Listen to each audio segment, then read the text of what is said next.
Hola a todos y bienvenidos. Mi nombre es Selma y este es el Soulful Vibes Podcast. Yo tengo mucho tiempo haciendo este podcast, sin embargo ha sido muy intermitente desde que yo me convertí en mamá y tengo 2 años que básicamente publico un episodio cada 3 meses. Esto yo lo había dejado de hacer porque no sentía que estaba encontrando la motivación. Si encontraba alguien muy interesante con quien hablar o a quien entrevistar o hacer una sesión de nerding, yo aprovechaba y lo hacía, pero no era algo que yo había podido seguir haciendo de forma consistente, porque mis gustos han venido cambiando y algo que me di cuenta es que yo venía con un patrón de mi vida laboral y es que yo quería separar mi vida y procesos personales de mi aspecto laboral y profesional. Y cuando tú eres una emprendedora, un emprendedor, eso es prácticamente imposible.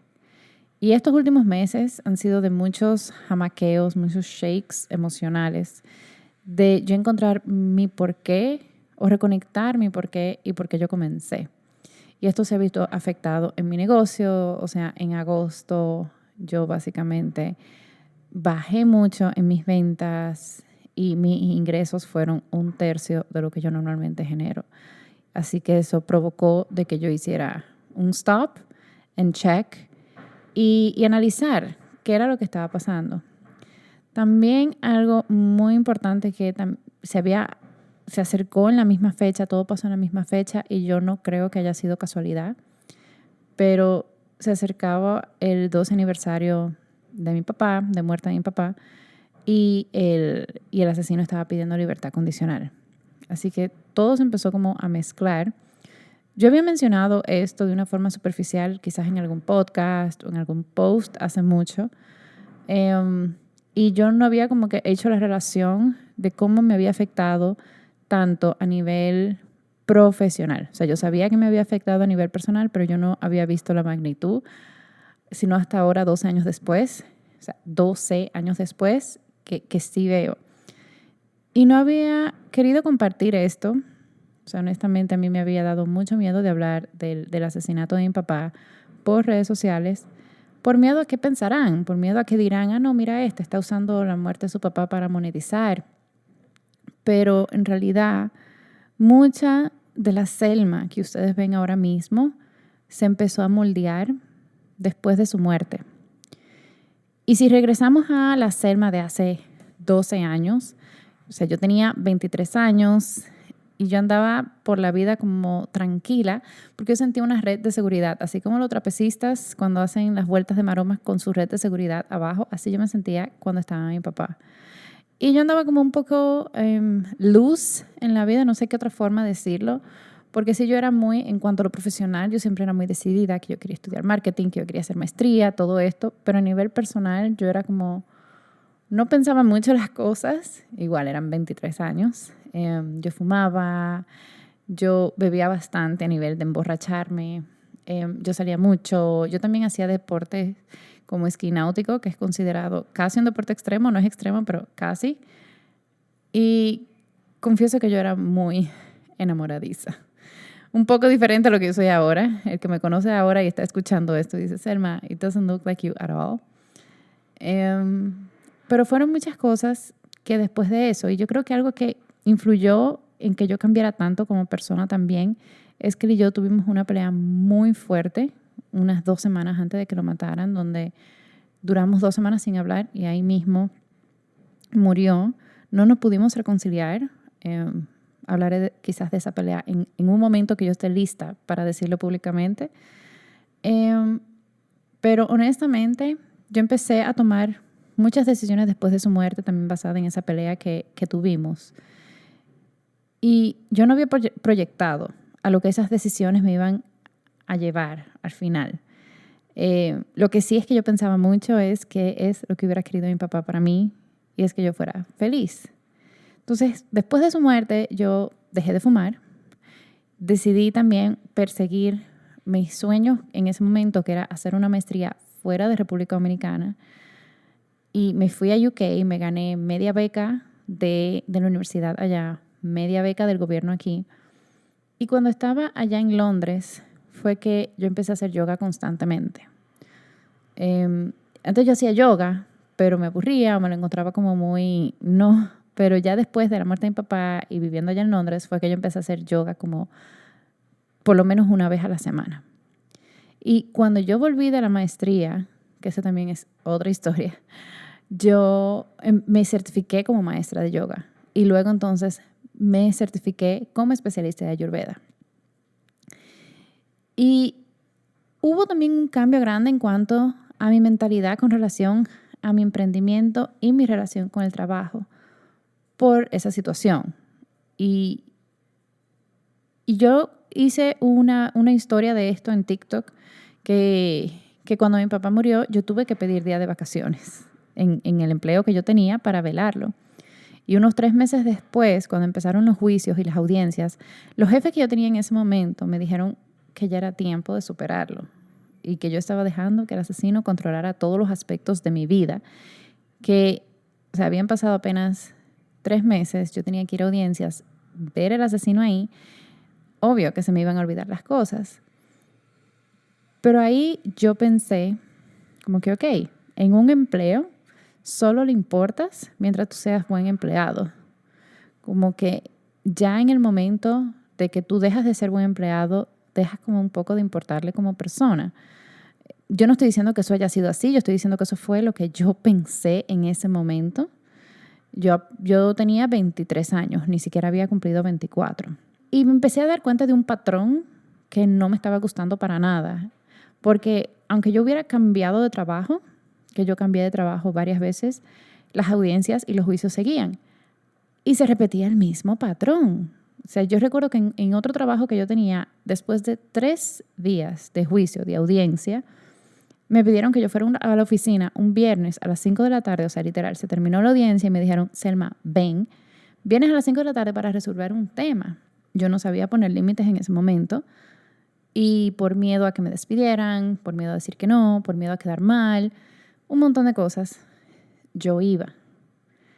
Y ese mismo patrón se siguió repitiendo en otro país, con otro tema, que esto fue en unas navidades, o sea, yo vivía en Panamá, unas navidades que yo vine a Dominicana de casualidad, o sea, yo no iba a venir y mi suegra nos regaló el boleto a mí y a mi esposo y justo esa semana falleció mi tío y tuve que hacer lo mismo, o sea, tuve que pedir vacaciones, o sea, días de mis vacaciones para poder velarlo. La misma pregunta me surgía de nuevo años después, con el mismo patrón, con diferentes empleos, cómo yo iba a poder, o cómo yo no me podía tomar tiempo para digerir emocionalmente las cosas que estaban pasando. A mí no me dejaba de chocar eso, cómo yo igual tenía que volver a trabajar como si nada, cómo yo tenía que estar nítida, on the top of my game, habiendo pasado crisis personales. Eso a mí no me hacía sentido. O sea, ni a los 23, ni a los 24, ni a los 28, ni a los 29, ni a los 30. Que durante todos estos 12 años me ha tocado pasar eso. Menos hasta el 2020, que yo tenía 32 años, que fue cuando yo al final renuncié de trabajo y me dediqué 100% a mi emprendimiento. Pero si vamos fast forward 12 años después, donde yo estoy hoy, yo estoy viviendo justo lo de mi yo de 23 años necesitaba. Y es poder seguir generando ingresos mientras cuido de mi bienestar, mientras me tomo tiempo con mi familia cuando sea necesario o el tiempo necesario, sin yo tener que estar con miedo a que me vayan a despedir, con miedo a que los clientes se molesten, con miedo al que dirán, nada de eso. Y yo sí soy muy partidaria de que no hay que vivir una tragedia como la mía para reestructurar mi vida. Y por eso quería hacer este podcast de nuevo. Por eso quería volver a hacer el revival de este podcast, porque definitivamente yo siento que todas mis lecciones y todas mis vivencias, que yo sé que muchos de ustedes han pasado, espero que no hayan pasado por lo mismo, pero por situaciones similares, puedan sacarle algo positivo a esto. Y yo no me considero la mejor comunicadora, pero yo sí soy muy buena tomando conceptos y experiencias complejas y simplificándolas. O sea, si nos vamos al test de fortalezas de Gallup, eso se le llama como input, de que tú puedes agarrar mucha información y resumirla en bullets. And I'm really good at that. Así que Yo te quiero resumir aquí algunos pasos que yo fui tomando, no solo para ir procesando la muerte de mi papá, pero básicamente para seguir viviendo, y no solo eso, seguir viviendo de una forma diferente a la que lo venía haciendo yo, número uno, y también vivir de una forma diferente a la que lo hacían mis padres. Nota, yo tuve una buena vida, una buena juventud. Yo sí siento que hubo momentos o quizás han habido creencias y patrones generacionales que yo sí quisiera romper, pero es importante uno tomar las riendas y decir, ok, how do I want to live my life? Y empezar a hacerlo. Y sí es posible uno venir a cambiarlo, y se los digo, o sea, no hay que vivir una tragedia para tú reestructurar tu vida, pero sí de vez en cuando pararte y reevaluar y decir, estoy en el camino que quiero, estoy haciendo lo que quiero lograr, cómo me siento, am I enjoying mis día a día. Y esto solamente me recuerda una frase que yo puse en los votos cuando yo me casé con mi esposo, que yo puse como que amo lo extraordinaria que es nuestra vida ordinaria. Y así mismo yo me siento en mi vida normal, no solo en mi vida de pareja, pero en mi vida normal. Que aunque mi vida es todos los días, hago mi trabajo, estoy con mi hijo, estoy con mi familia, pero siento que es extraordinaria y sí me despierto todos los días feliz de vivirla, aún teniendo todas las razones o teniendo muchas razones para no querer vivirla, muchas razones para quedarme acostada en la cama y decidiendo no hacerlo. Así que vámonos con los bullet points, porque como dije, no soy la mejor así todo el speech, pero sí soy muy buena con mis bullets. Así que si estás pasando, número uno, si estás pasando o pasaste, espérate, si tienes que tomar nota, toma nota. Lo ideal, porque estos son como que full bullets de cosas puntuales a hacer. Así que busca tu cuaderno, o sea, para esto un momentico, busca tu cuaderno o come back to it cuando quieras hacerlo. Entonces, número uno, si estás pasando o pasaste por un proceso de duelo, ya sea muerte de un familiar, o una situación difícil, o un divorcio, o te despidieron de tu trabajo, o un breakup, lo que sea, este libro que te voy a recomendar de verdad que da una perspectiva diferente a las cosas. Es el único libro que yo me he leído más de una vez. O sea, yo nunca he repetido ningún libro y este lo he repetido. Y de verdad que yo me lo leí una semana después de la muerte de mi papá y it made me verlo de otra perspectiva, o por lo menos empezar a aceptarlo. Y el libro se llama Muchas vidas, muchos maestros, de Brian Weiss, o Many Lives, Many Masters. Yo soy muy de audiolibros y a mí me encantó escucharlo porque, bueno, en inglés el mismo Brian Weiss es que lo lee. Así que es como si el mismo autor te estuviera contando sus historias de sus pacientes. Así que, point number one. Punto número dos, aquí es ultra importante, es realmente tómate el tiempo necesario para digerir lo que sea que tú estás pasando. Yo me tardé aproximadamente 1 año en piloto automático después de la muerte de mi papá. O sea, yo al año fue que yo vine a sentir que reviví.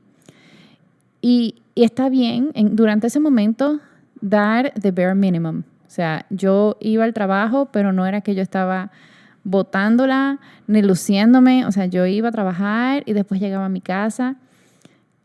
Influye de que yo no estaba casada, no tenía hijos, sí teníamos, o sea, en la fábrica de mi papá, que mi mamá tomó las riendas de eso, nos daba suficiente para vivir y no tenía que tampoco salir a buscar la comida para comer, pero sí es importante como que no siempre hay que estar dando el 150%. Y eso lo digo para las overachievers que quizás están escuchando. Yo soy esa que siempre tenía que dar el 200%, y durante ese año, cuando tú estás en survival mode, it's fine, da el 75% y a veces hasta el 50%. You know, it's good.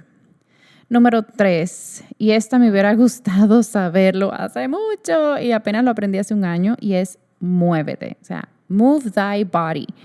Mover el cuerpo es sumamente poderoso. O sea, ya sea yoga, tenis, gimnasio, bailar, whatever, mueve tu cuerpo.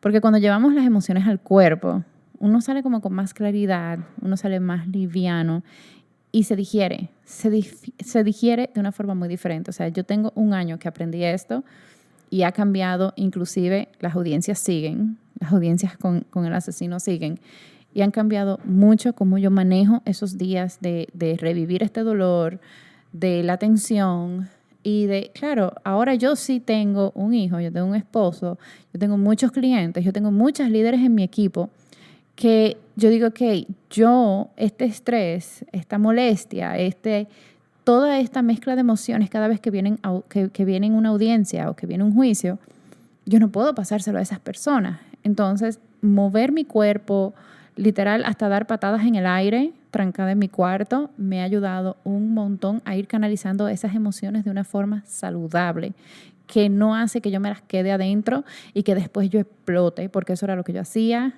Do not recommend it. Muévete, en serio, muévete. Número 4, apóyate de personas adecuadas, familias, amigos, psicólogos. A veces cuando tú estás, vamos a decir, toda tu familia está pasando por la misma situación, que fue lo que me pasó a mí. O sea, cuando fue el asesinato de mi papá, estaba mi mamá tratando de mantenerse a flote, mi hermano, mi hermana, todos. Y uno no tenía como mucho en quién apoyarse. Yo igual me tardé un poco en buscar ayuda profesional y empecé a ir a terapia 3 años después de la muerte de mi papá, que en realidad me hubiera gustado hacerlo inmediatamente, porque son personas que están entrenadas para apoyarte. Y más que un lujo, yo lo veo como una necesidad. O sea, es un must. Y ya yo llevo 9 años con mi psicóloga. Y es algo que yo sí creo que everybody debería ir. Número 5, follow your passion. De verdad, o sea, la vida es muy corta como para uno estar viviendo con cómo debería ser, con lo que se supone que tú hagas o con lo que dice la gente. Y estas fueron una de las diferencias que yo sí tenía con mi papá cuando él estaba vivo, y era porque él me decía mucho, Selma, que la reputación, que la mujer del César no solo debe ser seria, sino también aparentarlo. Pero en mi cabeza era como que, ¿por qué yo voy a dejar de vivir mi vida, de disfrutar mi vida por la otra gente, por el que dirán, especialmente si no le estoy haciendo daño a nadie? Entonces, ha sido un trabajo duro de romper con creencias limitantes que no son mías, porque muchas de las creencias que tenemos, créanlo o no, posiblemente ni siquiera son de nosotros, sino que son inculcadas a través de nuestros abuelos, de nuestros padres o de nuestro entorno. Entonces, sí te diría que aunque tú tengas esas creencias limitantes, ignóralas y empieza a seguir tu pasión. No estoy diciendo que agarres y renuncies y te pongas a viajar por el mundo sin tomar decisiones claras, pero empieza pequeño. No, por ejemplo, y me acuerdo cuando yo empecé a salir con mi novio, que ahora es mi esposo, yo estaba en una clase de danza africana y es como que, bueno, la estoy probando, y yo llegué a hacer clase de pole dancing. Y es como que no es que hay que hacer una locura, es simplemente empieza a hacer las cosas que te apasionan como hobby. Y de repente quizás puedes llegar a vivir un momento donde tu hobby se convierte en eso que te genera ingresos. O como dice Naval, que tú tengas tus 3 hobbies: el hobby que te genera ingresos, el hobby que te da bienestar y el hobby ya sea que te pone más inteligente o que te da mucha creatividad. Y al final te quiero dejar con una herramienta que me hubiera también encantado conocer mucho antes, y la conocí recién hace 2 años o 3 años más o menos. Yo creo que fue una pandemia, después del libro de 5 a.m. Club, y es el journaling. Yo no había tomado en cuenta lo poderoso que puede ser tú realmente escribir lo que tú sientes. Y yo no hago mucho journal prompts. Yo en realidad hago lo que se llama brain dump, que es sentarme ahí y escribir todo lo que yo siento, lo que yo pienso. Y si necesitas un esquema, cuando yo necesito un esquema, yo tomo en cuenta como que, ok, ¿qué está yendo bien en mi vida? ¿Qué está yendo mal en mi vida, en mi opinión? ¿Cuáles son las cosas que yo estoy aprendiendo? Y afirmaciones. Especialmente los días que yo me he sentido mal, yo sí me pongo a cambiar un poco ese diálogo interno. Y es como que, por ejemplo, si no me fue bien liderando mi equipo o si no me siento que estoy on the top of my game, yo escribo afirmaciones como que yo soy la mejor líder que puedo ser, o así como yo soy, mis habilidades ayudan a potenciar la vida de los demás. etcétera. Yo ahora mismo no la tengo como bien estructuradas en mi cabeza porque este podcast está, básicamente yo solamente puse mis bullets y estoy aquí hablando muy desde el corazón. Pero sí haz journaling. Hay un montón de journal prompts en internet que tú puedes buscar dependiendo de lo que tú quieras hacer, de cómo tú te sientes. Pero para mí no hay nada mejor que el brain dump. O sea, escribe ahí sin juzgar, nadie lo va a leer, de cómo tú te estás sintiendo y también decir las cosas que tú no deberías decir porque no son políticamente correctas. Ahí las escribes and let it all out. Y este fue el primer episodio como de este revival season. Yo voy a cambiar un poquitico más lo que voy a compartir por aquí. Creo que voy a hacer un poco más de reflexiones porque yo sí estoy en un proceso de un mindset shift que no me había dado cuenta que necesitaba hasta hace poco, hasta este jamaqueo emocional. Y lo voy a ir compartiendo por aquí, las cosas que he ido descubriendo, porque yo sé que yo no soy la única que puede estar sintiendo esto así. Yo creo que estas conversaciones son demasiado importantes y que sí nos ayudan a crecer, a elevarnos y que al final del día podemos hacer el mundo un lugar un poquitico mejor. Muchas gracias por escucharme. Si te gustó este episodio, te invito a que lo compartas con alguien que le pueda interesar y dale subscribe donde sea que lo estés escuchando. Muchas gracias.